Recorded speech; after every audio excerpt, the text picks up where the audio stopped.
Shivaji cinema చూసి నాకు night 10ంటికి phone చేశారు.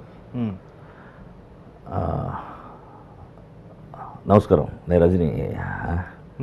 నాకేంటంటే ఈ మిమిక్రీ ఆర్టిస్టులు అందరూ బాగా క్లోజ్ ఫ్రెండ్స్. మనకి తమిళ్ కానీ తెలుగు కానీ అందరితో క్లోజ్గా ఉంటాను. మీకు కౌండమణి గారు కానీ, మీకు సెంధిలు, వడివేలు మనం ఎవ్రీ వీక్ వస్తూ ఉంటాడు ఇక్కడికి. మేము కమల్ హాసన్ గారి సినిమాలో యాక్ట్ చేసాం, సింగారవేలన్ అని. అప్పటి నుంచి అతనికి సినిమాలు బాగా నచ్చిన క్యారెక్టరు రెగ్యులర్గా నా దగ్గరికి వస్తాడు. సో ఇలాగ కమెడియన్స్ అందరితో ర్యాపో ఎక్కువ నాకు. వాళ్ళు నా జోకులకి నవ్వుతూ ఉంటారు. అది మీరు అది అన్నట్లు మన క్యాజువాలిటీ ఈ స్టడీ చేయటం దీనివల్ల అనుకుంటా. వివేక్ గారు ఇట్లా అందరికీ నేనంటే చాలా ఇష్టం. నాతో సిట్టింగ్లో కూర్చున్నప్పుడు ఏదన్నా పాయింట్లు వస్తుంటే సినిమాల్లో కూడా పెట్టామని చెప్తారు వివేక్ గారు, 1-2 పాయింట్లు పెట్టామని. చాలా సంతోషం వేసినది.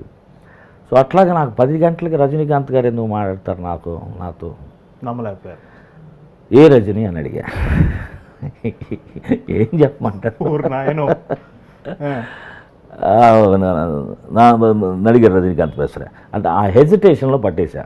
ఐఎమ్ ఎక్స్ట్రీమ్లీ సారీ సార్, మనకి ఇక్కడ ఈ రోబో శంకర్ ఇట్లాగా సన్ టీవీలో కానీ ఈ కమెడియన్స్ చాలామంది ఫ్రెండ్స్ సరదా మాట్లాడుతూ ఇమిటేట్ చేసి మాట్లాడుతూ ఉంటారు, వాళ్ళు ఎవరన్నా ఆట పట్టిస్తున్నారా అనే ఉద్దేశంతో అడిగాను సార్.